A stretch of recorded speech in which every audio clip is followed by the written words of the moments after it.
સમાચારની વિગતવાર વાત કરીએ તો નવસારી શહેરમાં હર ઘર તિરંગા હર ઘર સ્વચ્છતા અભિયાન અંતર્ગત આજે ભવ્ય તિરંગા યાત્રાનું આયોજન કરવામાં આવ્યું, જ્યાં જિલ્લા વહીવટીતંત્ર અને મહાનગરપાલિકાના સંયુક્ત ઉપક્રમે યોજાયેલી આ યાત્રાને કેન્દ્રીય જળશક્તિ મંત્રી અને સાંસદ CR પાટીલે લીલી ઝંડી બતાવી પ્રસ્થાન કરાવ્યું, જ્યાં ફુવારા સર્કલથી શરૂ થયેલી યાત્રા શહેરના મુખ્ય માર્ગો પરથી પસાર થઈ સર્કિટ હાઉસ ઝંડા સર્કલ ખાતે સમાપ્ત થઈ હતી।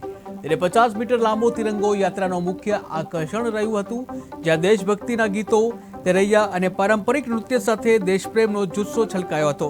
ત્યારે મોટી સંખ્યામાં નાગરિકોની હાજરી સાથે આ યાત્રા દેશભક્તિ અને સ્વચ્છતાનો સંદેશ આપતી સફળ સાબિત થઈ। અત્યારે લગભગ 10,000 થી વધારે લોકો શહેરીજનો આમાં જોડાયા છે। દરેક સમુદાયના દરેક વર્ગના અલગ અલગ વેશભૂષામાં પણ લોકો આવ્યા છે।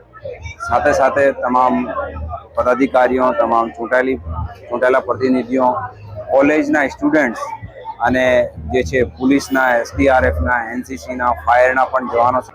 અત્યારે લગભગ 10,000 થી વધારે લોકો શહેરીજનો આમાં જોડાયા છે। દરેક સમુદાયના દરેક વર્ગના અલગ અલગ વેશભૂષામાં પણ લોકો આવ્યા છે। સાથે સાથે તમામ પદાધિકારીઓ, તમામ ચૂંટાયેલા પ્રતિનિધિઓ, કોલેજના સ્ટુડન્ટ્સ અને પોલીસના, SDRFના, NCCના, ફાયરના પણ જવાનો છે।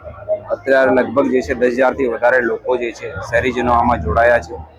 દરેક સમુદાયના દરેક વર્ગના અલગ અલગ વેશભૂષામાં પણ લોકો આવ્યા છે। સાથે સાથે તમામ પદાધિકારીઓ, તમામ ચૂંટાયેલા પ્રતિનિધિઓ, કોલેજના સ્ટુડન્ટ્સ અને પોલીસના, SDRFના, NCCના, ફાયરના પણ જવાનો છે।